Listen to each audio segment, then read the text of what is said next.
Hi friends, welcome to my blog. Yes, ಇವತ್ತು ನಾವು ಎಲ್ಲಿಗೆ ಹೋಗ್ತಿದ್ದೀವಿ ಅಂತ ಅಂದರೆ ನನ್ನ ಮುದ್ದು ಅಮ್ಮನ ದೇವಸ್ಥಾನ ಶ್ರೀ ಆದಿಶಕ್ತಾತ್ಮಕ ಶ್ರೀ ಅನ್ನಪೂರ್ಣೇಶ್ವರಿ ದೇವಸ್ಥಾನ ಹೊರನಾಡು.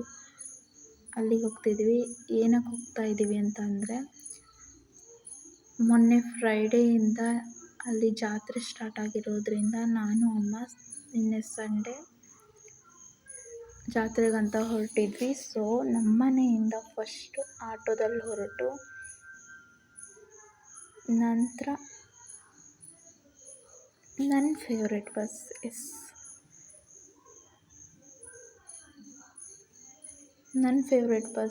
ಕೆ ಕೆ ವಿ ಬಸ್ಗೆ ಹತ್ತಿ ಕೆ ಕೆ ವಿ ಬಸ್ಸಲ್ಲಿ ಹೊರನಾಡಿಗಂತ ಹೊರಟ್ವಿ.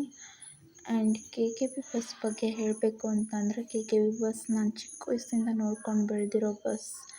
And K K V bus ನನಗೆ ತುಂಬ ಇಷ್ಟವಾದ ಬಸ್. ನಾನು ಬೇರೆ ಯಾವ ಬಸ್ಸನ್ನು ಇಷ್ಟಪಡಲ್ಲ, but K K V bus ಅಂದರೆ ಜೀವ. ತುಂಬ ತುಂಬ ತುಂಬ ಇಷ್ಟ ನನಗೆ ಕೆ ಕೆ ವಿ ಬಸ್ ಅಂದರೆ. ಆ್ಯಂಡ್ ಕೆ ಕೆ ವಿ ಬಸ್ಸಲ್ಲಿ ನನಗೆ ಮತ್ತೆ ಅಣ್ಣ ಸಿಕ್ಕಿದ್ರು. ಸಂತು ಅಣ್ಣ ಸಿಕ್ಕಿದ್ರು. ಸಂತು ಅಣ್ಣ ನಾನು ಹೈಸ್ಕೂಲಿಗೆ ಹೋಗ್ಬೇಕಾದ್ರೆ ನಮ್ಮೂರ ಬಸ್ಸಲ್ಲಿ ಕಂಡಕ್ಟರ್ ಆಗಿದ್ದರು. ಸೊ ಅವ್ರು ಇವಾಗ ಈ ಬಸ್ಸಲ್ಲಿ ಕಂಡಕ್ಟರ್ ಆಗಿದ್ದರು. ಸೊ ಸಂತು ಅಣ್ಣ ಸಿಕ್ಕಿದ್ರು. ಸೊ ಸಂತು ಅಣ್ಣ ಜೊತೆ ಚೆನ್ನಾಗಿ ಮಾತಾಡಿ ಅವರು ನನ್ನನ್ನು ತುಂಬ ಚೆನ್ನಾಗಿ ಟ್ರೀಟ್ ಮಾಡಿದರು, ತುಂಬ ಚೆನ್ನಾಗಿ ಮಾತಾಡಿದರು. ತುಂಬ ಹೊತ್ತು ಮಾತಾಡಿದ್ವಿ. ನಂತರ ಸುತ್ತಲೂ ಸುಂದರವಾದ ಪ್ರಕೃತಿ ಸೌಂದರ್ಯ ಕಣ್ಣನ್ನು ಸೆಳೀತಾ ಇತ್ತು. ಸೊ ನನ್ನ ಮೊಬೈಲ್ನಲ್ಲಿ ಪ್ರಕೃತಿ ಸೌಂದರ್ಯನ ಸೆರೆ ಹಿಡಿದೆ. ಆ್ಯಂಡ್ ನೆಕ್ಸ್ಟು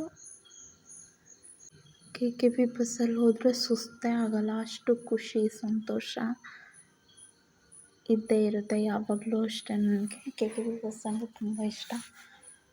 ಆ್ಯಂಡ್ ನಂಗೆ ಬೇರೆ ಯಾವ ಬಸ್ಸು ಅಷ್ಟೊಂದು ಇಷ್ಟ ಆಗಲ್ಲ, ಕೆ ಕೆ ವಿ ಬಸ್ ಅಂದರೆ ತುಂಬ ಇಷ್ಟ. ಆ್ಯಂಡ್ ಕಂಡಕ್ಟರ್ ಆ್ಯಂಡ್ ಡ್ರೈವರ್ಸ್, ಆ ಬಸ್ಸಲ್ಲಿರೋರು ಎಲ್ಲರೂ ತುಂಬ ಚೆನ್ನಾಗಿ ಟ್ರೀಟ್ ಮಾಡ್ತಾರೆ. ಆ್ಯಂಡ್ ಅವ್ರದ್ದೇ ಫ್ಯಾಮಿಲಿ ಹೆಣ್ಮಕ್ಳು ಅನ್ನೋ ಥರ ಕೇರ್ ಮಾಡ್ತಾರೆ, ಗೌರವಿಸ್ತಾರೆ. ಸೊ ನಂಗೆ ಆ ಗುಣ ಇಷ್ಟ ಆಗುತ್ತೆ ಕೆ ಕೆ ವಿ ಬಸ್ಸಿನ ಡ್ರೈವರು ಕಂಡಕ್ಟರ್ಸಲ್ಲಿ. And K K V bus ಯಾವ ಬಸ್ಸು ಅಂತ ಅಂದರೆ ನಮ್ಮೂರ ಬಸ್. ನಮ್ಮ ಊರ ಬಸ್ಸು, ಕಳ್ಸದ bus K K V bus. ಹಾಗಾಗಿ ನಂಗೆ ತುಂಬ ಇಷ್ಟ K K V bus. And ಮುಂದೆ ಸಿಕ್ಕಿದ್ದೆ Kalasa K K V main office. Bus main office ಅದು. ಅಲ್ಲಿ ಸುಮಾರು ಕೆ ಕೆ ವಿ ಬಸ್ಗಳು ನಿಂತಿದ್ವು. ಸೊ ಅದನ್ನೆಲ್ಲ ನೋಡಿ ತುಂಬ ಖುಷಿ ಆಯಿತು. ಆದರೆ 2 ಬಸ್ಗಳು ಮಾತ್ರ ಲಾಕ್ಡೌನಿಂದ ಸುಮ್ಮನೆ ನಿಂತಿದ್ವು. ಅದ್ರ ಮೇಲೆಲ್ಲ ಧೂಳೆಲ್ಲ ಕೂತು ಒಂಥರ ಬೇಜಾರಾಯಿತು ನೋಡಿ, ತುಂಬ ಬೇಜಾರಾಯಿತು ಆ 2 ಬಸ್ಸನ್ನು ನೋಡಿ. ಆದರೂ ಕೂಡ ಕೆ ಕೆ ವಿ ಬಸ್ ಅಂದರೆ ತುಂಬ ಇಷ್ಟ ಅಲ್ವಾ ನನಗೆ. ಕೆ ಕೆ ವಿ ಬಸ್ಸಲ್ಲಿ ಹೋಗೋದು ಅಂದರೆ ನಂಗೆ ಸಖತ್ ಖುಷಿ. ಕೆ ಕೆ ವಿ ಬಸ್ಸಲ್ಲಿ ಟ್ರಾವೆಲ್ ಮಾಡ್ತಿದ್ದೆ. ಆ್ಯಂಡ್ ನೆಕ್ಸ್ಟು ನಾಡಿಗೆ ಹೋಗಿ ದೇವ್ರ ದರ್ಶನ ಮಾಡಿ, ದೇವ್ರಿಗೆ ಪ್ರದಕ್ಷಿಣೆ ಹಾಕಿ, ಆಮೇಲೆ ಅಡುಗೆ ಮತ್ತು ಅಕ್ಕಿನ ಸಮರ್ಪಣೆ ಮಾಡ್ತೀವಲ್ವ. ಸೊ ಸಮರ್ಪಣೆ ಮಾಡಿ ನಂತರ ದೇವ್ರ ದರ್ಶನ ತುಂಬ ಚೆನ್ನಾಗಾಯಿತು. ನಿಧಾನವಾಗಿ ಶಾಂತವಾಗಿ ದೇವ್ರ ದರ್ಶನನ ಮುಗಿಸ್ಕೊಂಡು ಲಾಸ್ಟ್ ಪಂಕ್ತಿ. ಬಾಕಿಯವರೆಲ್ಲ ಊಟ ಮಾಡಾಗಿತ್ತು. ಬಟ್ ನಾವು ಅಷ್ಟೆಲ್ಲ ಮುಗಿಸ್ಕೊಂಡು ಊಟಕ್ಕೆ ಹೋಗೋಷ್ಟೊತ್ತಿಗೆ ಲಾಸ್ಟ್ ಪಂಕ್ತಿ ಆಗಿತ್ತು ಅದು. ಸೊ ಜನ ಎಲ್ಲ ಖಾಲಿಯಾಗಿದ್ದರು. ಸೊ ನಾನು ಅಮ್ಮ ಲಾಸ್ಟ್ ಪಂಕ್ತಿಗೆ ಹೋಗ್ತಾಯಿದ್ದೀವಿ ಊಟಕ್ಕೆ. ಸೊ ಜನ ಇರಲಿಲ್ವಲ್ಲ, ಆರಾಮಾಗಿ ಹೋದ್ವಿ ಊಟಕ್ಕೆ. ಲಾಸ್ಟ್ ಪಂಕ್ತಿ ಆಗಿತ್ತದು. ಹಾಗೆ ಅಲ್ಲಿರೋ ಡೆಕೋರೇಷನ್ಸ್ನೆಲ್ಲ ಸೆರೆ ಹಿಡಿಯೋಣ ಅಂತ ಅನ್ನಿಸ್ತು ನನ್ನ ಮೊಬೈಲ್ನಲ್ಲಿ. ಸೊ ಹೊರನಾಡಿನಲ್ಲಿ ಯಾವಾಗಲೂ ಅಷ್ಟೇ ಪ್ರತಿಯೊಂದು ಫಂಕ್ಷನಿಗೂ ಸಖತ್ತಾಗಿ ಡೆಕೋರೇಷನ್ಸ್ ಮಾಡ್ತಾರೆ. ಆ್ಯಂಡ್ ತುಂಬ ಚೆನ್ನಾಗಿ ಎಲ್ಲದಕ್ಕೂ ವ್ಯವಸ್ಥೆ ಮಾಡ್ತಾರೆ ಹೊರನಾಡಿನಲ್ಲಿ. ಹಾಗಾಗಿ ನಂಗೆ ತುಂಬ ಇಷ್ಟ ಹೊರನಾಡು ಅಂತಂದರೆ. ನಿಮ್ಮ ಹತ್ರ ಇನ್ನೊಂದು ವಿಷಯ ಹೇಳಬೇಕು. ನನಗೆ ನನ್ನ ಮುದ್ದು ಅಮ್ಮ ಅನ್ನಪೂರ್ಣೇಶ್ವರಿ ಅಮ್ಮ ಅಂತಂದರೆ ತುಂಬ ಇಷ್ಟ. ಆ್ಯಂಡ್ ನನ್ನ ಮತ್ತು ಅನ್ನಪೂರ್ಣೇಶ್ವರಿ ಅಮ್ಮನ ನಡುವೆ ಇರೋದು ಮುದ್ದು ತಾಯಿ ಮಗುವಿನ ಬಾಂಧವ್ಯ. ಚಿಕ್ಕ ವಯಸ್ಸಿಂದನೂ ನನಗೆ ಅನ್ನಪೂರ್ಣೇಶ್ವರಿ ಅಮ್ಮ ಅಂದರೆ ತುಂಬ ಪ್ರೀತಿ, ಅಷ್ಟು ಪ್ರೀತಿ ಇದೆ ನನಗೆ ಅನ್ನಪೂರ್ಣೇಶ್ವರಿ ಅಮ್ಮನ ಮೇಲೆ. ಆ್ಯಂಡ್ ನಾನು ಏನೇ ಕೇಳಿಕೊಂಡ್ರೂ ಈಡೇರಿಸ್ಕೊಡ್ತಾಳೆ ನನಗೆ. ಎಲ್ಲ ಒಳ್ಳೆಯದೇ ಆಗಿದೆ. ಆ್ಯಂಡ್ ಇನ್ನೂ ಹೊರನಾಡಿನ ಬಗ್ಗೆ ಆ್ಯಂಡ್ ಹೊರನಾಡಿನ ದೇವಸ್ಥಾನದ ಬಗ್ಗೆ, ಹೊರನಾಡಿನ ದೇವಸ್ಥಾನದ ಜೊತೆ ಇರೋ ನನ್ನ ಬಾಂಧವ್ಯದ ಬಗ್ಗೆ ಇನ್ನೊಂದು ಬ್ಲಾಗ್ನಲ್ಲಿ ವಿವರಿಸ್ತೀನಿ. ಸೊ ಇದು ಜಾತ್ರೆ ವ್ಲಾಗ್ ಆಗಿರೋದ್ರಿಂದ ಜಾತ್ರೆ ಬಗ್ಗೆ ಮಾತಾಡ್ತೀನಿ. ಆ್ಯಂಡ್ ಎಸ್, ಚಿಕ್ಕ ವಯಸ್ಸಿಂದ ನಾನು ಹೊರನಾಡಿಗೆ ಹೋದಾಗಲೆಲ್ಲ ನಮ್ಮದೇ ಸ್ವಂತ ಮನೆ ಬರಬೇಕಾದ್ರೂ ಕಣ್ಣೀರು ಹಾಕ್ಕೊಂಡು ಬರ್ತಿದ್ದೆ. ನಾನು ಚಿಕ್ಕವಳಿರ್ಬೇಕಾದ್ರೆ ನಂಗೆ ಅಷ್ಟು ಅರ್ಥ ಆಗ್ತಿರಲಿಲ್ಲ, ಬಟ್ ತುಂಬ ಕನೆಕ್ಟ್ ಆಗಿದ್ದೀನಿ ನಾನು ಅವಾಗಿನಿಂದ ಕೂಡ. ಸೊ ಇವಾಗ ಅರ್ಥ ಆಗುತ್ತೆ ಅಲ್ವಾ. ಸೊ ಬೇಜಾರಿದ್ದೇ ಇರುತ್ತೆ, ಆದರೆ ಕಣ್ಣಲ್ಲಿ ನೀರು ಹಾಕಲ್ಲ. ಬಟ್ ಚಿಕ್ಕ ವಯಸ್ಸಲ್ಲಿ ತುಂಬ ಹತ್ಕೊಂಡು ಬರ್ತಿದ್ದೆ ಮನೆಗೆ.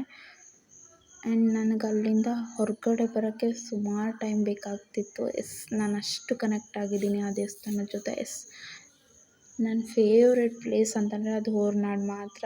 ಎಸ್, ಯಾವಾಗಲೂ ನನ್ನ ಫೇವ್ರೆಟ್ ಪ್ಲೇಸಲ್ಲಿ ಫಸ್ಟ್ ಪ್ಲೇಸ್ ಯಾವಾಗಲೂ ಹೊರನಾಡಿಗೆ ಇರುತ್ತೆ. ಎಸ್, ನನ್ನ ಮುದ್ದು ಅಮ್ಮನ ಪ್ರಸಾದ ತುಂಬ ಸುಂದರವಾಗಿತ್ತು, ತುಂಬ ರುಚಿಯಾಗಿತ್ತು, ತುಂಬ ಪ್ರೀತಿಯಿಂದ ಕೂಡಿತ್ತು. ಎಸ್, ತುಂಬ ರುಚಿಯಾಗಿರುತ್ತೆ ಅಲ್ಲಿ ಅಡುಗೆ. ನನಗೆ ಸಖತ್ ಇಷ್ಟ. ಆ್ಯಂಡ್ ನಾನು ಸ್ವಲ್ಪ ಊಟ ಮಾಡಿದರೂ ಕೂಡ ಹೊಟ್ಟೆ ತುಂಬ ಹೋಗುತ್ತೆ. ನನ್ನ ಅಮ್ಮನ ಮುದ್ದು ಕೈಯಿಂದ ಊಟ ಮಾಡಿದ್ದೇನೋ ಅಂತ ಅನ್ನೋ ಅಷ್ಟು ತೃಪ್ತಿ ಸಿಗುತ್ತೆ. ಎಸ್, ಹಾಗೆ ಊಟ ಮುಗಿಸ್ಕೊಂಡು ಕೈ ವಾಶ್ ಮಾಡಿಕೊಂಡು ಕೆಳಗಡೆ ಬರ್ತಾ ಇರಬೇಕಾದ್ರೆ ಅಲ್ಲಿ ಸುತ್ತಮುತ್ತಲಿರೋ ಡೆಕೋರೇಷನ್ಸ್ನ ಸೆರೆ ಹಿಡಿಯೋಣ ಅಂತ ಅನ್ನಿಸ್ತು. ಸೊ ಸೆರೆ ಹಿಡಿದೆ. ಆ್ಯಂಡ್ ನೆಕ್ಸ್ಟ್ ಕೆಳಗಿಳಿದು ಬಂದಮೇಲೆ ಅಲ್ಲಿ ಆಲೂಗಡ್ಡೆದು ಒಂಥರ ಆ ಥರ ತಿಂಡಿ ರೆಡಿ ಮಾಡ್ತಿದ್ರು ನೋಡಿ, ಸ್ನ್ಯಾಕ್ಸ್. ಎಸ್, ಸೊ ಅದನ್ನೆಲ್ಲ ನೋಡಿಕೊಂಡು ಜಾತ್ರೆಯಲ್ಲಿ ಓಡಾಡೋದು ಅಂದರೆ ಸುಮಾರು ಜನರಿಗೆ ತುಂಬ ಇಷ್ಟ ಇರುತ್ತೆ. ಸೊ ನನಗೂ ತುಂಬ ಇಷ್ಟ ಜಾತ್ರೆಯಲ್ಲಿ ಓಡಾಡೋದು ಅಂದರೆ. ಆ್ಯಂಡ್ ಇದು ನಾನು ಚಿಕ್ಕ ವಯಸ್ಸಿಂದ ಹೊರನಾಡಿಗೆ ಹೋದಾಗಲೆಲ್ಲ ಉಳ್ಕೊತಿದ್ದಿದ್ದು ಲಾಡ್ಜ್. ಎಸ್, ತುಂಬ ಚೆನ್ನಾಗಿರುತ್ತೆ ಲಾಡ್ಜಲ್ಲಿ ರೂಮ್ಸು. ನಂಗೆ ಸಖತ್ ಇಷ್ಟ. ನಾನು ಪ್ರತಿ ಸಾರಿ ಹೋದಾಗಲೂ ನಾನು ಇದೇ ಲಾಡ್ಜಲ್ಲಿ ಉಳ್ಕೊತಿದ್ದೆ.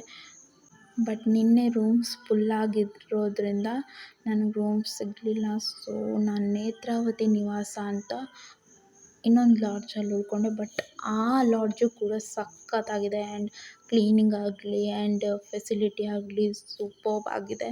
ಎಲ್ಲ ರೀತಿಯೂ ನೀಟಾಗಿ ವ್ಯವಸ್ಥೆ ಮಾಡಿದ್ದಾರೆ. ಆ್ಯಂಡ್ ಅಲ್ಲಿ ಉಳ್ಕೊಂಡಿದ್ದು ನಂಗೆ ಸಖತ್ ಖುಷಿ ಕೊಡ್ತು. ಎಸ್, ಈ ಲಾಡ್ಜ್ ಆಗಿರ್ಬೋದು ಅಥವಾ ನೇತ್ರಾವತಿ ನಿವಾಸ ಲಾಡ್ಜ್ ಆಗಿರ್ಬೋದು ತುಂಬ ಚೆನ್ನಾಗಿದೆ. ತುಂಬ ಖುಷಿ ಆಗುತ್ತೆ ಉಳ್ಕೊಳ್ಳೋದಕ್ಕೆ. ಚೆನ್ನಾಗಿ ನಿದ್ದೆ ಬಂತು ನಿನ್ನೆ ನೈಟ್ ಆ ಲಾಡ್ಜಲ್ಲಿ. ರೂಮ್ ಫೆಸಿಲಿಟಿ ಎಲ್ಲ ತುಂಬ ಚೆನ್ನಾಗಿದೆ. ಎಸ್, ಜಾತ್ರೆ ವ್ಲಾಗ್ ಆಗಿರೋದ್ರಿಂದ ತುಂಬ ಕಲರ್ಫುಲ್ಲಾಗಿ ಪ್ರತಿಯೊಂದು ಕ್ಷಣವೂ ಜಾತ್ರೆದು ಪ್ರತಿಯೊಂದು ಕ್ಷಣವೂ ನನ್ನ ಮೊಬೈಲ್ನಲ್ಲಿ ಸೆರೆ ಹಿಡಿದಿದ್ದೀನಿ. ದಯವಿಟ್ಟು ಈ ವಿಡಿಯೋನ ಸ್ಕಿಪ್ ಮಾಡಬೇಡಿ. ಇನ್ನು ಮುಂದೆ ಕಲರ್ಫುಲ್ ವಿಡಿಯೋಗಳಾಗಿ ಈ ವಿಡಿಯೋನ ಫುಲ್ಲಾಗಿ ನೋಡಿ. Yes, don't skip the video please. And next ನಾನು ಜಾತ್ರೆಯಲ್ಲಿ ಏನೇನು ಪರ್ಚೇಸ್ ಮಾಡಿದೆ ಅನ್ನೋದನ್ನು ತಿಳ್ಕೊಬೇಕು ಅಂತಂದರೆ ಮುಂದೆ ಬ್ಲಾಗ್ ನೋಡಿ, ಪೂರ್ತಿಯಾಗಿ ಬ್ಲಾಗ್ನ ನೋಡಿ. ಆ್ಯಂಡ್ ಇದೇ ರೀತಿ ಕಲರ್ಫುಲ್ಲಾಗಿರೋ ವೀಡಿಯೋಸ್ನ ಅಪ್ಲೋಡ್ ಮಾಡ್ತೀನಿ ನಾನು. ದಯವಿಟ್ಟು ನನ್ನ ಯೂಟ್ಯೂಬ್ ಚಾನಲ್ನ ಸಬ್ಸ್ಕ್ರೈಬ್ ಮಾಡ್ಕೊಳ್ಳಿ. ಬರೀ ವಿಡಿಯೋ ಮಾತ್ರ ನೋಡೋದಲ್ಲ, ನನ್ನ ಯೂಟ್ಯೂಬ್ ಚಾನಲ್ನ ಸಬ್ಸ್ಕ್ರೈಬ್ ಮಾಡ್ಕೊಳ್ಳಿ. ಆ್ಯಂಡ್ ಲೈಕ್, ಶೇರ್, ಕಮೆಂಟ್ ಮಾಡೋದನ್ನು ಮರಿಬೇಡಿ. ಹಾಗೆ ಬೇರೆಯವರಿಗೂ ಸಜೆಸ್ಟ್ ಮಾಡಿ ನನ್ನ ಯೂಟ್ಯೂಬ್ ಚಾನಲ್ನ. ಆ್ಯಂಡ್ ಜಾತ್ರೆಯಲ್ಲಿ ಸಖತ್ತಾಗಿತ್ತು. ಸಖತ್ತಾಗಿ ಓಡಾಡಿಕೊಂಡು ತಿಂದ್ಕೊಂಡು ಆ್ಯಂಡ್ ಸುಮಾರು ಐಟಮ್ಸ್ನ ನನಗಿಷ್ಟ ಆಗಿರೋ ಐಟಮ್ಸ್ನ ಪರ್ಚೇಸ್ ಮಾಡಿದೆ. ರಾತ್ರಿ ಸ್ವಲ್ಪ ಐಟಮ್ಸ್ ಪರ್ಚೇಸ್ ಮಾಡಿದರೆ ಇವತ್ತು ಬೆಳಗ್ಗೆ ಸುಮಾರು ಐಟಮ್ಸ್ ಪರ್ಚೇಸ್ ಮಾಡಿದೆ. ಆ್ಯಂಡ್ ಸುಮಾರು ಜನ ನಮ್ಮೂರವರು ಸಿಕ್ಕಿದ್ರು. ಆ್ಯಂಡ್ ಒಳ್ಳೆ ರೀತಿಲಿ ಟ್ರೀಟ್ ಮಾಡಿದರು, ತುಂಬ ಚೆನ್ನಾಗಿ ಮಾತಾಡಿಸಿದ್ರು. ನಾವು ಕೂಡ ತುಂಬ ಚೆನ್ನಾಗಿ ಅವ್ರ ಜೊತೆ ಮಾತಾಡಿ ಎಲ್ಲ ಕ್ಷಣಗಳನ್ನು ಸೆರೆ ಹಿಡಿದೆ ನನ್ನ ಮೊಬೈಲ್ನಲ್ಲಿ. ಸೊ ತುಂಬ ಖುಷಿಯಾಗಿದೆ. ನಾನು ನಿನ್ನೆ ಪ್ರತಿ ಸಾರಿನೂ ಹೊರನಾಡಿಗೆ ಹೋದಾಗಲೂ ನಾನು ತುಂಬ ಖುಷಿಯಾಗಿರ್ತೀನಿ. ಅಷ್ಟು ನೆಮ್ಮದಿ, ಶಾಂತತೆ, ಖುಷಿ ನನ್ನ ಮುಖದಲ್ಲಿ, ನನ್ನ ಕಣ್ಣಲ್ಲಿ ಕಾಣಿಸುತ್ತೆ. ಆ ಹೊರನಾಡು ಅನ್ನೋ ಪ್ಲೇಸಿಗೆ ಹೋದಾಗ ತುಂಬ ಖುಷಿ ಕೊಡುತ್ತೆ ನನಗೆ. ಯಾವಾಗಲೇ ಹೋಗಲಿ ನನಗೆ ಸಖತ್ ಖುಷಿ ಆಗುತ್ತೆ. ಆ್ಯಂಡ್ ತುಂಬ ಎಂಜಾಯ್ ಮಾಡ್ತೀನಿ ನಾನು. ಹೊರನಾಡು ಅನ್ನೋದು ನನ್ನ ತುಂಬ ಫೇವ್ರೆಟ್ ಪ್ಲೇಸ್. ನಮ್ಮ ಮನೆ ಹೇಗೋ ನಂಗೆ ಹೊರನಾಡು ಕೂಡ ಹಾಗೆ. ತಾಯಿ ಮಗುವಿನ ನಡುವೆ ಎಷ್ಟು ಸುಮಧುರವಾದ ಪವಿತ್ರವಾದ ಬಂಧ ಇರುತ್ತೋ, ಸೊ ನನ್ನ ಅಮ್ಮನ ನಡುವೆನೂ ಅಷ್ಟೇ ಸುಮಧುರವಾದ ಪವಿತ್ರವಾದ ಬಂಧ ಇದೆ. ಆ್ಯಂಡ್ ಇನ್ನೂ ನಾನು ಅದೇ ಊರಾಗಿರೋದ್ರಿಂದ ಹೊರನಾಡು ಬಗ್ಗೆ, ನೈಜ ಘಟನೆಗಳ ಬಗ್ಗೆ ಹಲವಾರು ಕಥೆಗಳು ಗೊತ್ತು. ಆ್ಯಂಡ್ ನನ್ನ ಹೊರನಾಡಿನ ಬಾಂಧವ್ಯದ ಬಗ್ಗೆ ನಿಮಗೆಲ್ಲ ತಿಳಿಸ್ತೀನಿ. ಸೊ ಸುಮಧುರ ಕ್ಷಣಗಳನ್ನು ಸೆರೆ ಹಿಡಿದು ನಿಮ್ಮೊಂದಿಗೆ ಹಂಚ್ಕೊಳ್ತಿದ್ದೀನಿ. ದಯವಿಟ್ಟು ವಿಡಿಯೋನ ನೋಡಿ. ಸಖತ್ ಖುಷಿ ಬರ್ತಿದೆ. ವಿಡಿಯೋ ಮಾತ್ರ ಎಷ್ಟು ಕಲರ್ಫುಲ್ ಆಗಿದೆ. ವಾಸ್ಗಳು ಸಖತ್ತಾಗಿದೆ. ನನಗಂತೂ ನೋಡಿ ಸಖತ್ ಖುಷಿ ಆಯಿತು. ಜಾತ್ರೆ ಅಂಗಡಿಗಳಲ್ಲಿ ಯಾವುದನ್ನು ತಗೊಳ್ಳೋದು ಯಾವುದನ್ನು ಬಿಡೋದು ಅಂತಲೇ ಗೊತ್ತಾಗಲ್ಲ, ಅಷ್ಟು ಚೆನ್ನಾಗಿದ್ವು ಎಲ್ಲದನ್ನು. ನೋಡಿ ಕಣ್ ತುಂಬಿಸ್ಕೊಳ್ತೀವಿ. ಯಾರು ಓನರ್ ಯಾರು? ನೋಡಿ ಅಂಗಡಿಗಳು ಆ್ಯಂಡ್ ಇಷ್ಟೆಲ್ಲ ಚೆನ್ನಾಗಿರೋ ಅಂಗಡಿಗಳು ಎಷ್ಟು ಕಲರ್ಫುಲ್ ಆಗಿದೆ. ಯಾವುದು ಇದಾ? ವ್ಲಾಗ್ ಮಾಡಲೇಬೇಕು ಅಂತ ಅನ್ನಿಸ್ತು. ಇದು 200 ರೂಪಾಯಿ ಒಂದಾ? ಹಂಚ್ಕೊಳ್ಳೋದಕ್ಕೋಸ್ಕರ ಎಲ್ಲ ವ್ಲಾಗ್ಗಳಲ್ಲಿ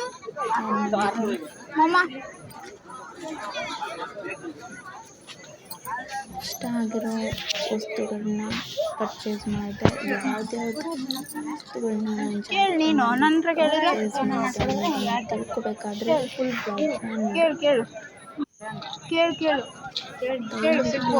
ಬ್ಲಾಗ್ನ ಸ್ಕಿಪ್ ಮಾಡಿಬಿಡಿ, ಪೂರ್ತಿಯಾಗಿ ನೋಡಿ. ತುಂಬ ಚೆನ್ನಾಗಿದೆ ವ್ಲಾಗು. ನಿಮಗೂ ಸಖತ್ ಖುಷಿಯಾಗುತ್ತೆ ಈ ವ್ಲಾಗ್ನ ಫುಲ್ಲಾಗಿ ನೋಡಿದ ಮೇಲೆ. ನನಗಂತೂ ತುಂಬ ತೃಪ್ತಿ ಕೊಡ್ತು ಈ ಜಾಗ, ಈ ಕ್ಷಣ. ಆ್ಯಂಡ್ ನಿನ್ನೆ ಅಲ್ಲೇ ಸ್ಟೇ ಆಗಿ ಇವತ್ತು ಇಲ್ಲಿಗೆ ಬಂದು ಮನೆಗೆ ಬಂದು ಎಡಿಟಿಂಗ್ ಮಾಡ್ತಿದ್ದೀನಿ. ಇವಾಗ ಆಡಿಯೋ ಕೊಡ್ತಿದ್ದೀನಿ ವೀಡಿಯೋಸ್ಗೆ.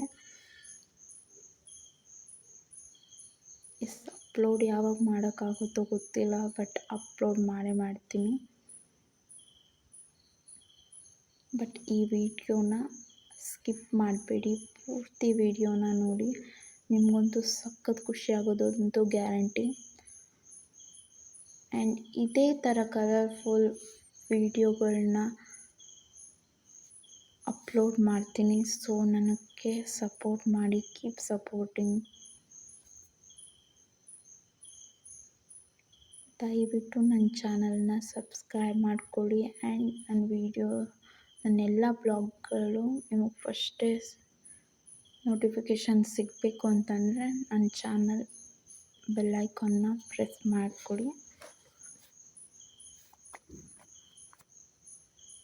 ಆಲ್ ನೋಟಿಫಿಕೇಷನ್ ಅಂತ ಸೆಲೆಕ್ಟ್ ಮಾಡ್ಕೊಳ್ಳಿ.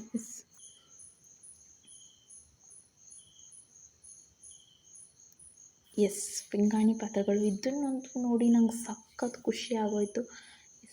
ಚಿಕ್ಕ ವಯಸ್ಸಿಂದನೂ ನನಗೆ ಪಿಂಗಾಣಿ ಪಾತ್ರೆಗಳು ಅಂತಂದರೆ ತುಂಬ ಇಷ್ಟ ಆಗುತ್ತೆ. ಅವು ಸಖತ್ ಕಲರ್ಫುಲ್ಲಾಗಿತ್ತು. ಸೊ ನೋಡಿ ಎಷ್ಟು ಚೆನ್ನಾಗಿದ್ದಾವಲ್ವ ಪಿಂಗಾಣಿ ಪಾತ್ರೆಗಳು. I love that. ಸಖತ್ ಕ್ಯೂಟಾಗಿ ಸಖತ್ ಚೆನ್ನಾಗಾಗಿದ್ದಾವೆ. ನನಗಂತೂ ಸಖತ್ ಇಷ್ಟ ಪಿಂಗಾಣಿ ಪಾತ್ರೆಗಳು. ಇಷ್ಟೊಂದು ಥರದ್ದು ಪಿಂಗಾಣಿ ಪಾತ್ರೆಗಳಿತ್ತು ಆ ಶಾಪಲ್ಲಿ. ನೋಡಿ ಸಖತ್ ಖುಷಿ ಆಗೋಯಿತು. ನೋಡಿ ಎಷ್ಟು ಚೆನ್ನಾಗಿದ್ದಾವಲ್ವ ಪಿಂಗಾಣಿ ಪಾತ್ರೆಗಳು. ವಾವ್, ನೋಡಿ ಎಷ್ಟು ಕಲರ್ಫುಲ್ಲಾಗಿ ಥರದ ಪಿಂಗಾಣಿ ಪಾತ್ರೆಗಳಿದ್ದಾವೆ ನೋಡಿ. ಎಲ್ಲ ತರಹದ ಪಿಂಗಾಣಿ ಪಾತ್ರೆಗಳು ಇಲ್ಲಿವೆ ನೋಡಿ, ಎಷ್ಟು ಕ್ಯೂಟಾಗಿದೆ. ಆ್ಯಂಡ್ ಕೊಗ್ರೆ ಜಾತ್ರೆಗೂ ಬಂದು ಅಂಗಡಿ ಇಡೋದಕ್ಕೆ ಸಜೆಸ್ಟ್ ಮಾಡಿದೆ ಆ ಓನರಿಗೆ. ಅವರು ಖುಷಿಯಿಂದ ಒಪ್ಕೊಂಡ್ರು. ಆ್ಯಂಡ್ ಚೆನ್ನಾಗಿ ಮಾತಾಡಿದರು. ಆ್ಯಂಡ್ ನನ್ನ ನಮಗೆ ಪರಿಚಯ ಇದ್ದವರೆಲ್ಲರೂ ನಮ್ಮೂರವರು ಬಂದು ನಮ್ಮನ್ನು ಚೆನ್ನಾಗಿ ಟ್ರೀಟ್ ಮಾಡಿದರು, ಚೆನ್ನಾಗಿ ಮಾತಾಡಿಸಿದ್ರು. ಸೊ ತುಂಬ ಖುಷಿ ಆಯಿತು. ನಿನ್ನೆ ಮಾತ್ರ ತುಂಬ ಬ್ಯೂಟಿಫುಲ್ ಆಗಿತ್ತು ನನ್ನ ದಿನ, ತುಂಬ ಖುಷಿಯಾಗಿದೆ. ಆ್ಯಂಡ್ ಇನ್ನೂ ಆ ಮೆಮೊರಿನ ಮರೆಯೋಕ್ಕಾಗ್ತಿಲ್ಲ, ಹೊರಗಡೆ ಬರೋಕ್ಕಾಗ್ತಿಲ್ಲ. ಇನ್ನೂ ದೇವಸ್ಥಾನದಲ್ಲೇ ಇದೆ ಮನಸ್ಸು, ಇನ್ನು ಜಾತ್ರೆನಲ್ಲೇ ಇದೆ, ದೇವಸ್ಥಾನದಲ್ಲೇ ಇದೆ ಮನಸ್ಸು ನಂದು. ನೋಡಿ ಎಷ್ಟು ಕ್ಯೂಟಾಗಿದೆ ಅಂದರೆ ಈ ವಿಡಿಯೋ ತುಂಬ ಚೆನ್ನಾಗಿದೆ. ಆ್ಯಂಡ್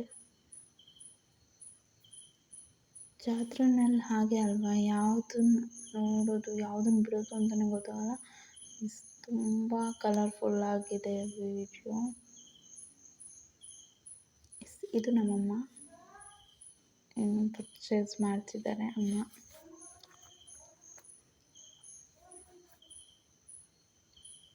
ಜಾತ್ರೆನಲ್ಲಿ ನಾನೇನೇನು ಪರ್ಚೇಸ್ ಮಾಡಿದೆ ಅನ್ನೋದನ್ನು ನಿಮಗೆ ಈ ವ್ಲಾಗಲ್ಲಿ ಹಂಚ್ಕೊಂಡಿದ್ದೀನಿ. ಸೊ ಈ ವ್ಲಾಗ್ನ ಫುಲ್ಲ ನೋಡಿ, ಸ್ಕಿಪ್ ಮಾಡಬೇಡಿ.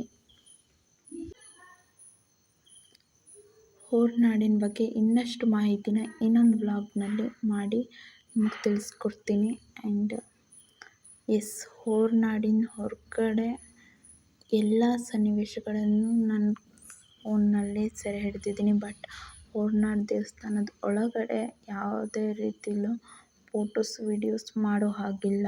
ಸೊ ನಿಮಗೆಲ್ಲ ಸಾಧಾರಣವಾಗಿ ತಿಳಿದಿರುತ್ತೆ. ಸೊ ನಾನು ಕೂಡ ಹೊರನಾಡು ದೇವಸ್ಥಾನದ ಒಳಗಡೆ ಯಾವುದೇ ಫೋಟೋಸ್ ವೀಡಿಯೋಸ್ ಮಾಡಿಲ್ಲ. ಹೊರಗಡೆ ಮಾತ್ರ ಎಲ್ಲ ಪ್ರತಿಯೊಂದು ಕ್ಷಣದ್ದು ವೀಡಿಯೋಸ್ ಮಾಡಿದ್ದೀನಿ, ನಿಮ್ಮ ಜೊತೆ ಹಂಚ್ಕೊಳ್ತಿದ್ದೀನಿ ಈ ವ್ಲಾಗ್ ಮೂಲಕ. ಜೋಳ ಅಂತೂ ನಂಗೆ ಸಖತ್ ಇಷ್ಟ, ಚಿಕ್ಕ ವಯಸ್ಸಿಂದನೂ ತುಂಬ ಇಷ್ಟ ಜೋಳ. ಸೊ ಜೋಳನ ತಿಂದೆ ನಾನು. ಅಮ್ಮ ಚುರುಮುರಿ ತಿಂದರು, ನಾನು ಜೋಳ ತಿಂದೆ.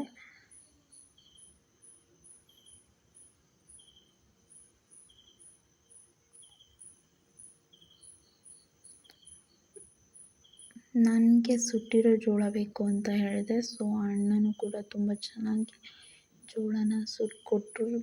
ಚೆನ್ನಾಗಿ ಬೆಂದಿತ್ತು ಜೋಳ. ಆ್ಯಂಡ್ ಖಾರದ ಪುಡಿ ಅಪ್ಲೈ ಮಾಡಿದ್ರು. ಅದನ್ನು ಹೇಳಲೇಬೇಕು, ಖಾರದ ಪುಡಿ ಅಪ್ಲೈ ಮಾಡಿದ್ರು. ಬಟ್ ಆ ಖಾರದ ಪುಡಿ ಎಷ್ಟು ಖಾರ ಇತ್ತು ಅಂತಂದರೆ ಉರಿ ಖಾರ, ಯಪ್ಪ ಬಾಯೆಲ್ಲ ಉರಿ ಆಯಿತು. ಸೊ ಆ ಜೋಳನ ಚೆನ್ನಾಗಿ ತೊಳೆದು ಆಮೇಲೆ ತಿಂದೆ ಜೋಳನ. ಬಟ್ ಜೋಳ ಮಾತ್ರ ಸಕ್ಕತ್ತಾಗಿತ್ತು, ಚೆನ್ನಾಗಿ ಬೆಂದಿತ್ತು. ನೋಡಿ, ನೇತ್ರಾವತಿ ನಿವಾಸ ಅಲ್ಲೇ ಉಳ್ಕೊಂಡಿದ್ದಾಗಿತ್ತು, ಸ್ಟೇ ಆಗಿದ್ವಿ ನಾನು ಅಮ್ಮ. ಅಲ್ಲಿ ಕಾಣಿಸ್ತಿದೆಯಲ್ವಾ ನೇತ್ರಾವತಿ ನಿವಾಸ. ಆ್ಯಂಡ್ ನೆಕ್ಸ್ಟು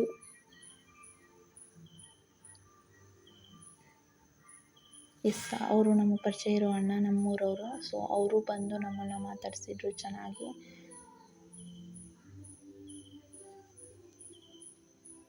ಆ್ಯಂಡ್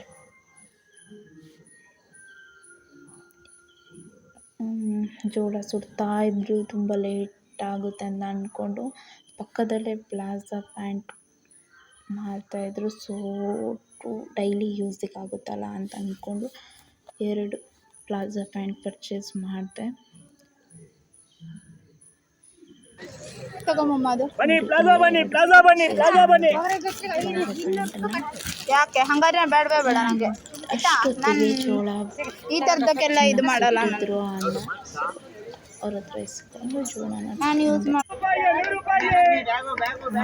ಖಾರದ ಪುಡಿ ಮಾತ್ರ ಉರಿ ಖಾರ, ಎಷ್ಟು ಖಾರ ಇರುತ್ತೆ. ಇವಾಗ ಸಾಕಲ್ಲ, ಬೆಳಗ್ಗೆ ಬರೋಣ, ಮೆಣಸಿನ್ಕಾಯಿಂದ ಮಾಡಿದ ಮಲ್ಕೊಳ್ಳೋಣ ಈಗ ಖಾರದ ಪುಡಿನ. ಬಟ್ ಜೋಳ ಸೈಡ್ ಬೆಳಗ್ಗೆ ಬಂದು ಮಾಡ್ಕೊಂಡು ಹೋಗ್ಬೋದಲ್ಲ, ತುಂಬ ಖಾರ 12 ಗಂಟೆವರೆಗೂ ಇರ್ಬೋದು. ಸೈಡು. ಸೊ ಯಾಕೆ 12 ಗಂಟೆವರೆಗೂ ನಾನು ಇರ್ತೀನಿ, 12 ಗಂಟೆವರೆಗೂ ನೀನೇ ಇರು. ಜೋಳ ನನಗೆ ಗೊತ್ತಿಲ್ಲ, ಆರಾಮಾಗಿ ಹೋಗಿ ಸುತ್ತಾಡ್ಕೊಂಡು ಹೋಗ್ಬೋದು. ರೂಮಲ್ಲಿ ಅಷ್ಟೊತ್ತವರೆಗೂ ಇದ್ದು ಹೋಗ್ಬೋದು. ಇದೇ ಥರ ಬ್ಯೂಟಿಫುಲ್ ಬ್ಲಾಗ್ಗಳನ್ನು ಮಾಡ್ತೀನಿ. ಸಬ್ಸ್ಕ್ರೈಬ್ ಮಾಡಿಕೊಡಿ ದಯವಿಟ್ಟು. ಇದು ನಾನು ಫಿಲ್ಮಲ್ಲೆಲ್ಲ ನೋಡಿದ್ದೆ. ಲೈಕ್, ಶೇರ್, ಕಮೆಂಟ್ ಮಾಡಿ.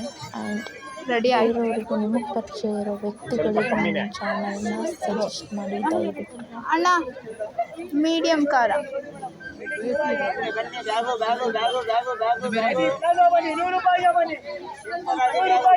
ನೆಕ್ಸ್ಟು ಮಾರ್ನಿಂಗ್ ರಾತ್ರಿ ನೈಟ್ 11:30 ಆಗಿತ್ತು. ಸೊ ಲಾಡ್ಜಿಗೆ ಹೋಗಿ ಸ್ಟೇ ಆದ್ವಿ, ಮಲ್ಕೊಂಡ್ವಿ. ಸೊ ಮಾರ್ನಿಂಗ್ ಬೆಳಗ್ಗೆ ಎದ್ದು ಸ್ನಾನ ಮಾಡ್ಕೊಂಡು ಫ್ರೆಶ್ ಅಪ್ ಆಗಿ ರೆಡಿಯಾಗಿ ದೇವಸ್ಥಾನಕ್ಕೆ ಬಂದು ಅಲ್ಲಿ ನೋಡಿದರೆ 2 ರಥನ ಚೆನ್ನಾಗಿ ಡೆಕೋರೇಟ್ ಮಾಡಿ ನಿಲ್ಲಿಸಿದ್ರು. ಸೊ 2 ರಥದ್ದು ಫೋಟೋಸ್ ಪಿಕ್ ತೆಗೆದು, ಇದೇ ನೋಡಿ ನನ್ನ ಮುದ್ದು ಅಮ್ಮನ ದೇವಸ್ಥಾನ. ಎಷ್ಟು ಚೆನ್ನಾಗಿ ಡೆಕೋರೇಷನ್ ಮಾಡ್ತಾರೆ ಅಂತಂದರೆ ಇಲ್ಲಿ ಪ್ರತಿಯೊಂದು ಫಂಕ್ಷನಿಗೂ ಸಖತ್ತಾಗಿ ಡೆಕೋರೇಟ್ ಮಾಡ್ತಾರೆ. ಅದಕ್ಕೆ ಕ್ರೆಡಿಟ್ ಜೋಯಿಸ್ರಿಗೆ ಕೊಡಲೇಬೇಕು. ಆ್ಯಂಡ್ ಹೇಗೆ ಆಡಳಿತ ನಡೆಸ್ಕೊಂಡು ಹೋಗ್ತಾರೆ ಅಂದರೆ ಸಖತ್ತಾಗಿ ಆಡಳಿತ ನಡೆಸ್ಕೊಂಡು ಹೋಗ್ತಾರೆ. ಬೇರೆ ಮಾತೇ ಆಡೋಂಗಿಲ್ಲ, ಬೆರಳೇ ತೋರ್ಸೋಂಗಿಲ್ಲ, ಅಷ್ಟು ಚೆನ್ನಾಗಿ ನಡೆಸ್ಕೊಂಡು ಹೋಗ್ತಾರೆ ದೇವಸ್ಥಾನನ. ಸೊ ನೋಡಿ ಎಷ್ಟು ಚೆನ್ನಾಗಿ ಡೆಕೋರೇಟ್ ಮಾಡಿದ್ದಾರೆ. ಆ್ಯಂಡ್ ನಾನಿವತ್ತು ಸ್ಯಾರಿ ಉಟ್ಟಿದ್ದೆ ದೇವಸ್ಥಾನಕ್ಕೆ ಹೋಗೋದ್ರಿಂದ ಸ್ಯಾರಿ ಉಟ್ಟಿದ್ದೆ. ರಾತ್ರಿ ಮಾತ್ರ ಚೆನ್ನಾಗಿ ದೇವ್ರ ದರ್ಶನ ಆಯಿತು. ಶಾಂತ ರೀತಿಯಿಂದ ಆರಾಮಾಗಿ ದೇವ್ರ ದರ್ಶನ ಕಣ್ಣು ತುಂಬಿಸ್ಕೊಂಡ್ವಿ. ಆ್ಯಂಡ್ ಇವತ್ತು ನೋಡಿದ್ರೆ ಫುಲ್ಲು ಜನ ರಶ್. ನಿನ್ನೆನೂ ಜನ ರಶ್ ಇತ್ತು, ಬಟ್ ದೇವ್ರ ದರ್ಶನ ಮಾತ್ರ ಸಖತ್ತಾಗಾಯಿತು. ಆ್ಯಂಡ್ ಪ್ರತಿ ಸಾರಿನೂ ದೇವ್ರ ದರ್ಶನ ನೆಮ್ಮದಿಯಿಂದ ಶಾಂತತೆಯಿಂದ ನಿಧಾನವಾಗಿ ಆರಾಮಾಗಿ ಆಗುತ್ತೆ. ಸೊ ಕಣ್ಣು ತುಂಬಿಸ್ಕೊಳ್ತೀವಿ ದೇವಿನ ನೋಡಿ. ಬಟ್ ಇವತ್ತು ಫುಲ್ ಜನ ತುಂಬಿಕೊಂಡಿದ್ದರಿಂದ ನಿನ್ನೆ ಹೇಗಿದ್ರು ದೇವ್ರ ದರ್ಶನ ಆಗಿದೆಯಲ್ಲ ಅಂತ ಅಂದ್ಕೊಂಡು ಅಲ್ಲೇ ನಿಂತ್ಕೊಂಡು ಟಿ ವಿನಲ್ಲಿ ದೇವ್ರ ಮಂಗಳಾರತಿ ವಿಡಿಯೋ ಪ್ಲೇ ಆಗ್ತಾಯಿತ್ತು. ಸೊ ದೇವ್ರ ವಿಡಿಯೋನ ಟಿ ವಿನಲ್ಲಿ ನೋಡಿ ಕಣ್ಣು ತುಂಬಿಸ್ಕೊಳ್ತಿದ್ವಿ. ಮುದ್ದು ಅಮ್ಮ ನೋಡಿ ಸಖತ್ ಖುಷಿ ಆಗ್ತಿತ್ತು. ನಂಗೆ ಪ್ರತಿ ಸಾರಿನೂ ಅಷ್ಟೇ ನನ್ನ ಕಣ್ಣಲ್ಲಿ ಆನಂದ ಭಾಷೆ ತುಂಬಿರುತ್ತೆ. ಅಮ್ಮನ ಎದುರುಗಡೆ ಹೋಗಿ ನಿಂತಾಗ ಕಣ್ಣು ತುಂಬಿಸ್ಕೊಂಡಿರ್ತೀನಿ ನಾನು. ಅದು ಬೇಜಾರಿಗಲ್ಲ, ತುಂಬ ಖುಷಿಯಾಗಿ ಕಣ್ಣು ತುಂಬಿಸ್ಕೊಂಡಿರ್ತೀನಿ ನಾನು ಯಾವಾಗಲೂ. ನನ್ನ ಮುದ್ದು ಅಮ್ಮನ ನೋಡಿ ಕಣ್ಣು ತುಂಬಿಸ್ಕೊಳ್ತೀನಿ. ಆ್ಯಂಡ್ ನೆಕ್ಸ್ಟು ತಿಂಡಿ ಟೈಮ್ ಮುಗಿದೋಗಿರೋದ್ರಿಂದ ಅಲ್ಲೇ ಹೋಟ್ಲಿಗೆ ಹೋಗಿ ದೋಸೆ ನಾನು ಮಸಾಲೆ ದೋಸೆ 1 ಪ್ಲೇಟ್ ತೊಗೊಂಡೆ, ಅಮ್ಮ ಇಡ್ಲಿ ವಡೆ 1 ಪ್ಲೇಟ್ ತೊಗೊಂಡ್ರು. ಆಮೇಲೆ ಕಾಫಿ ಕುಡಿದ್ವಿ. ಆಮೇಲೆ ದೇವಸ್ಥಾನದಿಂದ ಎಲ್ಲ ಮುಗಿಸ್ಕೊಂಡು ವಾಪಸ್ ರೂಮಿಗೆ ಹೊರಟ್ವಿ. ರೂಮಿಗೆ ಹೋಗಿ ನಂತರ ಏನೇನು ಜಾತ್ರೆನಲ್ಲಿ ಪರ್ಚೇಸ್ ಮಾಡಿದ್ವಿ ಅಂತಂದರೆ ಈ ಹೂವಿಂದು ಮಲ್ಲಿಗೆ ಹೂವು ಆ್ಯಂಡ್ ರೋಸ್ ಥರದ್ದು ಪ್ಲಾಸ್ಟಿಕ್ಕಿಂದು ಹೂವಲ್ಲಿ ಮಾಡಿದರು. ಆ್ಯಂಡ್ ಇದು ಮನೆಗೆ 6 ಪ್ಲೇಟ್ಸ್ ಇರೋ ಸೆಟ್ ತೊಗೊಂಡಿದ್ವಿ. ಆ್ಯಂಡ್ 2 ಕಾಫಿ ಟ್ರೈ ತೊಗೊಂಡಿದ್ವಿ, ಬೇರೆ ಬೇರೆ ಡಿಸೈನ್ಸ್ದು. ನೋಡಿ ಎಷ್ಟು ಚೆನ್ನಾಗಿದೆ ಅಲ್ವಾ, ಮನೆಗಂತ ತೊಗೊಂಡಿದ್ದು. ಆ್ಯಂಡ್ ಇದು ನನಗೆ ಚಿಕ್ಕ ವಯಸ್ಸಿಂದನೂ ಟೆಡ್ಡಿ ಬೇರ್ಸ್ ಆ್ಯಂಡ್ ಡಾಲ್ಸ್ ಅಂದರೆ ತುಂಬ ಇಷ್ಟ. ಹಾಗಾಗಿ ಇದು ಶೋಗೆ ಇಡ್ಬೋದಲ್ವಾ ಮನೇಲಿ ಅಂತ ಅಂದ್ಕೊಂಡು ಈ ಡಾಲ್ನ ಇಷ್ಟಪಟ್ಟು ತೊಗೊಂಡೆ. ನೋಡಿ ಎಷ್ಟು ಕ್ಯೂಟಾಗಿದೆ ಅಲ್ವಾ. ನನಗಂತೂ ತುಂಬ ಇಷ್ಟ ಡಾಲ್ಸ್ ಆ್ಯಂಡ್ ಟೆಡ್ಡಿ ಬೇರ್ಸ್ ಅಂದರೆ. ಆ್ಯಂಡ್ ಇದು 4 ಕಪ್ ಸೆಟ್ ಇದು. ಇದನ್ನು ಮನೆಗಂತ ತೊಗೊಂಡ್ವಿ. ಕಾಫಿ ಮಗ್ ಇದು ಕಾಫಿ ಕಪ್ ಸೆಟ್ ಇದು 4 ಕಪ್ ಇದು. ಆ್ಯಂಡ್ ಮನೆಗೆ ತಿಂಡಿ ತೊಗೊಳ್ತಾರಲ್ವ, ಸೊ ನಾವು ತೊಗೊಂಡ್ವಿ ಜಾತ್ರೆಯಲ್ಲಿ. ಆ್ಯಂಡ್ ಇದು ನನ್ನ ಹ್ಯಾಟ್, ಅದು ಪಪ್ಪನ ಹ್ಯಾಟ್. ಪಪ್ಪಂಗೆ ನನಗೆ ಅಂತ 2 ಹ್ಯಾಟ್ ಕೂಡ ತೊಗೊಂಡ್ವಿ, ಸಖತ್ ಕ್ಯೂಟಾಗಿತ್ತು. ಸೊ ಹ್ಯಾಟನ್ನು ಕೂಡ ಪರ್ಚೇಸ್ ಮಾಡಿದ್ವಿ ನನಗೆ ಪಪ್ಪಂಗೆ ಅಂತ. ಸೊ 2 ದೀಪದ ಇದನ್ನು ತೊಗೊಂಡ್ವಿ. ಆ್ಯಂಡ್ ಒಂದು ಅಡುಗೆ ಮಾಡೋಕ್ಕೆ ಸೌಟು ಆ ಥರದ್ದು ತೊಗೊಂಡ್ವಿ. ಆ್ಯಂಡ್ 4 ಇದು ಬೌಲ್ ಜಾಮೂನೆಲ್ಲ ಹಾಕ್ಕೊಂಡು ತಿನ್ಬೋದು ಆ್ಯಂಡ್ ತಿಂಡಿ ಹಾಕ್ಕೊಂಡು ತಿನ್ಬೋದು ಅಂತ ತೊಗೊಂಡ್ವಿ. ಟೆಡ್ಡಿ ಬೇರ್, ಮೈ ಫೇವ್ರೆಟ್ ಟೆಡ್ಡಿ ಬೇರ್. ಈ ಥರ ಟೆಡ್ಡಿ ಬೇರ್ಸ್ ಅಂತೂ ತುಂಬ ಕಲೆಕ್ಟ್ ಮಾಡಿದ್ದೀನಿ ನಾನು. ಆ್ಯಂಡ್ ಇನ್ನೊಂದು ವ್ಲಾಗ್ನಲ್ಲಿ ನಾನು ಟೆಡ್ಡಿ ಬೇರ್ಸ್ ಬಗ್ಗೆನೂ ವ್ಲಾಗ್ ಮಾಡಿ ಹಾಕ್ತೀನಿ. ಟೆಡ್ಡಿ ಪ್ರಿಯರಿಗೆ ಇಷ್ಟ ಆಗುತ್ತೆ ಅಲ್ವಾ, ಸೊ ಅದನ್ನು ನಿಮ್ಮ ಜೊತೆ ಹಂಚ್ಕೊಳ್ತೀನಿ. ಯಾವ್ಯಾವ ಟೆಡ್ಡಿ ಬೇರ್ಸ್ ಇದೆ ಆ್ಯಂಡ್ ಹೇಗಿದೆ, ಯಾವ್ಯಾವ ಕಲರಲ್ಲಿದೆ ಅಂತ ನಿಮ್ಮ ಜೊತೆ ಹಂಚ್ಕೊಳ್ತೀನಿ. ಟೆಡ್ಡಿ ಬೇರ್ ಕೂಡ ತೊಗೊಂಡೆ, ಅದಕ್ಕೆ 1600 ರೂಪಾಯಿ ಆಯಿತು ಟೆಡ್ಡಿ ಬೇರ್ಗೆ. ಸೊ ನನಗೆ ಟೆಡಿ ಬೇರ್ಸ್ ಅಂದರೆ ತುಂಬ ಇಷ್ಟ. ಆ್ಯಂಡ್ ನಾನು ಉಳ್ಕೊಂಡಿದ್ದು ನೇತ್ರಾವತಿ ನಿವಾಸ ಲಾಡ್ಜಲ್ಲಿ. ಸೊ ಆ ಲಾಡ್ಜಿನ ರೂಮ್ಸು ನಂಗೆ ಸಖತ್ ಇಷ್ಟ ಆಯಿತು. ಬಟ್ ಹೊರಗಡೆದು ವೀಡಿಯೋ ಮಾಡೋಕ್ಕೆ ಆಗಲಿಲ್ಲ, ಟೈಮ್ ಆಗಿರೋದ್ರಿಂದ ಒಳಗಡೆದು ನಮ್ಮ ರೂಮಿಂದು ಮಾತ್ರ ವೀಡಿಯೋ ಮಾಡಿ ಅಪ್ಲೋಡ್ ಮಾಡಿದ್ದೀನಿ. ಹೊರಗಡೆನೂ ಸಖತ್ತಾಗಿತ್ತು ಲಾನ್ ಎಲ್ಲ, ಬಟ್ ಅದನ್ನು ವೀಡಿಯೋ ಮಾಡಿ ಅಪ್ಲೋಡ್ ಮಾಡೋಕ್ಕೆ ಆಗಲಿಲ್ಲ. ಟೈಮ್ ಆಗಿತ್ತು, ಸೊ ಹೊರಡಬೇಕಿತ್ತು. ಇದು ನೋಡಿ ವೈಫೈ ಸ್ಕ್ಯಾನ್ ಮಾಡಿ ಡೋರ್ ಓಪನ್ ಮಾಡೋ ಕಾರ್ಡ್ ಅದು. ಸೊ ಹಾಗಾಗಿ ಹೊರಗಡೆ ಲಾನ್ದು ನಾನು ವೀಡಿಯೋ ಮಾಡಿ ಅಪ್ಲೋಡ್ ಮಾಡೋಕ್ಕೆ ಆಗಲಿಲ್ಲ, ಬಸ್ಸಿಗೆ ಟೈಮ್ ಆಗಿರೋದ್ರಿಂದ. ಸೊ ಒಳಗಡೆ ಪೂರ್ತಿ ವೀಡಿಯೋ ಮಾಡಿ ಹಾಕಿದ್ದೀನಿ ರೂಮಿಂದು, ನಾವು ಉಳ್ಕೊಂಡಿದ್ದೀರಿ ರೂಮಿಂದು.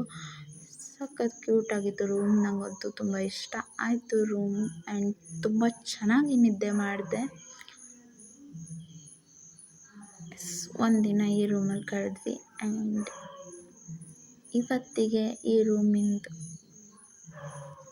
ಮುಗ್ದಿದ್ರಿಂದ ಸೊ ಮನೆ ಕಡೆ ಹೊರಟ್ವಿ.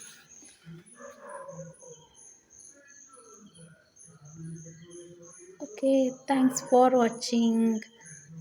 Keep supporting.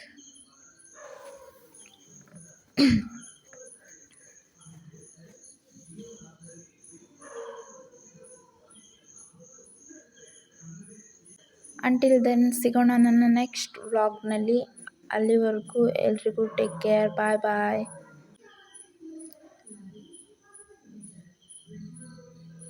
ಪ್ಲೀಸ್ ಸಬ್ಸ್ಕ್ರೈಬ್ ಮಾಡ್ಕೊಳ್ಳಿ ನನ್ನ ಚಾನಲ್, ಬೆಲ್ ಐಕಾನ್ನು ಪ್ರೆಸ್ ಮಾಡಿ ನನ್ನ ಚಾನಲ್ದು. ಆ್ಯಂಡ್ ಲೈಕ್, ಶೇರ್, ಕಮೆಂಟ್ ಮಾಡೋದನ್ನಂತೂ ಮರಿಲೇಬೇಡಿ.